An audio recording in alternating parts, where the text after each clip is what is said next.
Sinjalanjedu wanafani singon sufani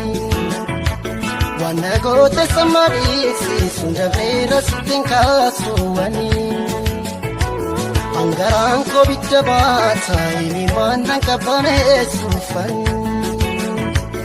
uchakeni sinabare rabamtuke nandagesi sini Garat beka, sadidat yebenka, sakora bit beka, maredat yebenka.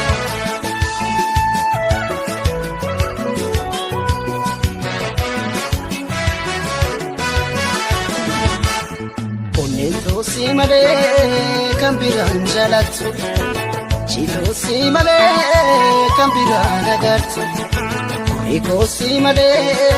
normanda kefatu. Jete nama kesi konfurat atis kanalate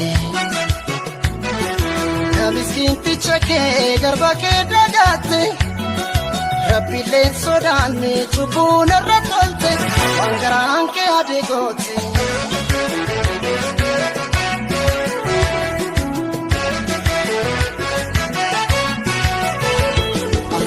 Sinjalanjedu bardoga sansiti madafan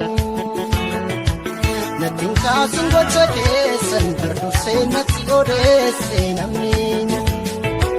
Barnatur manage ganani dafakala tufan Kusani kanambalese kisa koku barracha lawani Garat beka salidat yebenka Olsundan dabu beka baredat yebenka Durafis rabbi beka baredat yebenka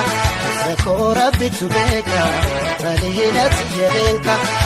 Rako jiru beka baredat yebenka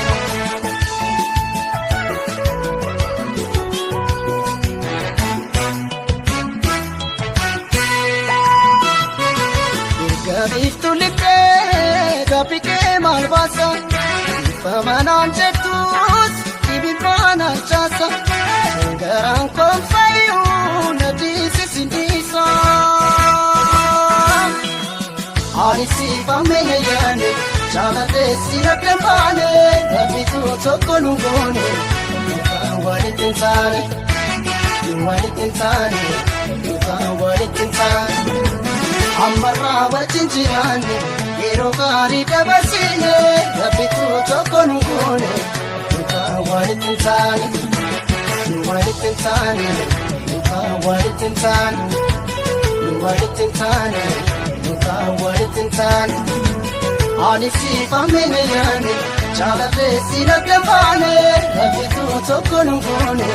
Nuka walitintane Walitintane Walitintane Ammarra wajinjirane Yero gari dabasine Rabbitu toko nungone Walitintane